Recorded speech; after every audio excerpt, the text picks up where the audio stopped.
A ver, ¿cómo se define a Juan Perón? Es complicado, ¿no?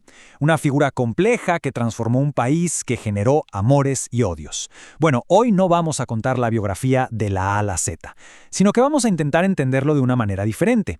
Lo haremos a través de 5 momentos clave que, según la historiadora Julia Rosenberg, nos muestran la verdadera esencia de su pensamiento y, quién sabe, quizás también de su destino.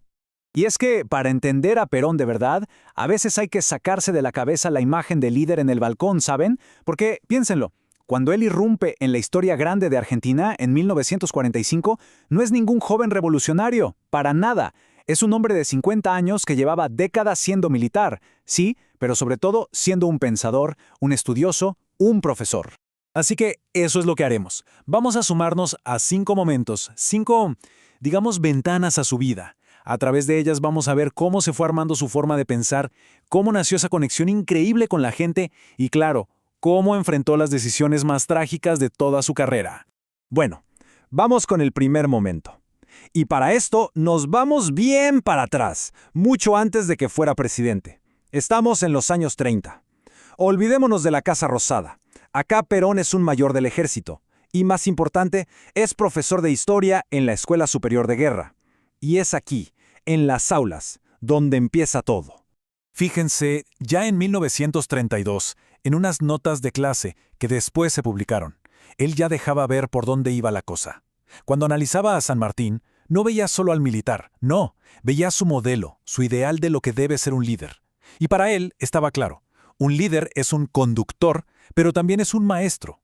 Esa doble función, bueno, eso va a ser la clave de todo. Pero esperen, que su visión de la política es todavía más potente. Él toma la idea de un teórico militar muy famoso, Clausewitz, pero le da la vuelta. La frase original es que la guerra es la continuación de la política. Bueno, para Perón era al revés. La política es la continuación de la guerra, o sea, un conflicto que nunca se detiene.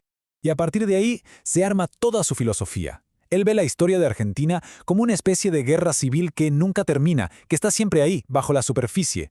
Entonces, ¿cuál es el trabajo de un político? Para Perón no es buscar el acuerdo, no. Es conducir ese conflicto que para él es inevitable. Y ojo, el objetivo no es aplastar al otro, sino imponer una idea. Pero, y esto es importantísimo, sin que se llegue a los tiros, sin que corra la sangre. Así que aquí está la idea central, la que va a definirlo toda su vida. Desde que era profesor hasta el último de sus días, Perón se aferró a esto. Entre la sangre y el tiempo, siempre se elige el tiempo. ¿Qué significa? Que es preferible una derrota, incluso el exilio, para que el proyecto político siga vivo, a ganar una batalla a costa de una masacre. Y este dilema, este dilema lo va a perseguir siempre. Ok, ahora dejamos la teoría. Vamos al segundo momento. Un momento en que todas esas ideas que tenía en la cabeza chocan de frente con la realidad. Y lo hacen en un día que partió la historia argentina en dos.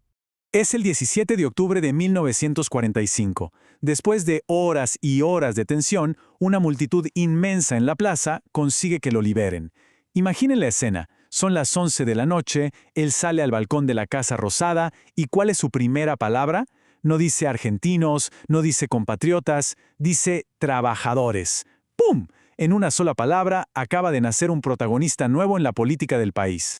Y acá viene una de sus ideas quizás más radicales, y está resumida en esa frase simple, que todos los trabajadores sean un poquito más felices. Un poquito más felices. Piénsenlo bien. Por primera vez en la política argentina, la felicidad deja de ser algo privado de cada uno y se convierte en una tarea, en un objetivo explícito del gobierno. Y lo que pasó ese día y los años que vinieron no fue una revolución de caras largas y puños cerrados. Para nada.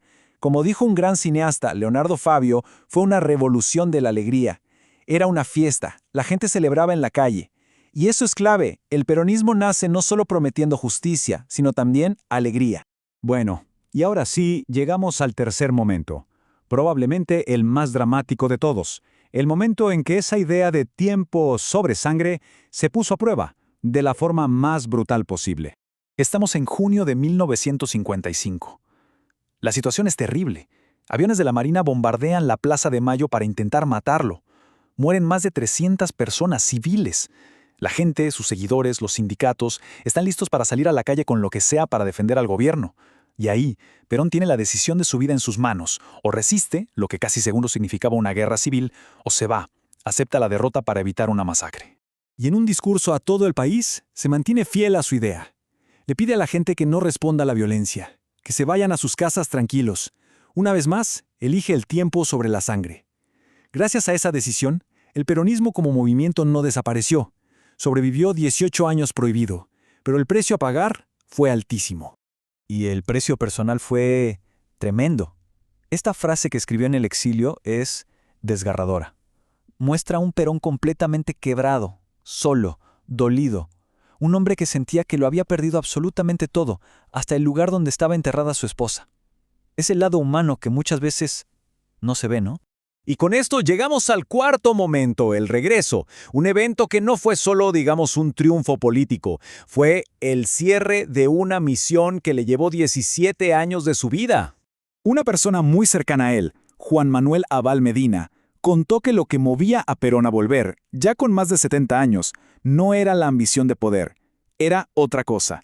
Era un sentimiento de deuda. Una deuda enorme con toda esa gente que le fue fiel durante casi 2 décadas. Sentía que tenía que volver para pagar esa lealtad, sin importar el costo.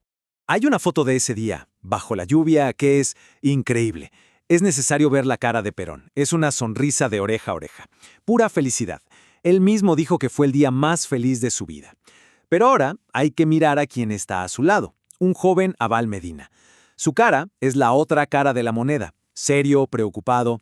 Años después, él contó que en ese preciso instante estaba pensando en lo que se venía, en la tragedia que sentía que era inevitable. Entonces, el regreso fue un triunfo, claro que sí. Fue cumplir una promesa. Pero al mismo tiempo, todos los que estaban ahí, hasta el propio Perón, sabían que volvía a un país que seguía roto por dentro. Volvía para dirigir una última batalla, una que quizás ya no se podía ganar. Y llegamos al final. Después de este recorrido, ¿qué nos queda? Si juntamos estas 5 piezas, ¿qué imagen de Perón nos devuelve este análisis? La idea central de la historiadora Rosenberg es que toda la vida política de Perón se puede ver como un intento a la vez, trágico y heroico por conducir esa guerra civil permanente de Argentina, de ser ese director de orquesta en medio de un conflicto tremendo, siempre tratando de que la cosa no terminara en una carnicería. A veces le salió bien y otras no tanto. Al final, la historia de Perón, contada así en estos 5 momentos, nos deja flotando una pregunta enorme. ¿Puede un líder, quien sea, meterse a dirigir los conflictos más profundos de un país sin que esos mismos conflictos terminen devorándoselo? Es una pregunta sobre los límites del liderazgo, sobre la política, y una que, si lo pensamos bien, sigue más vigente que nunca.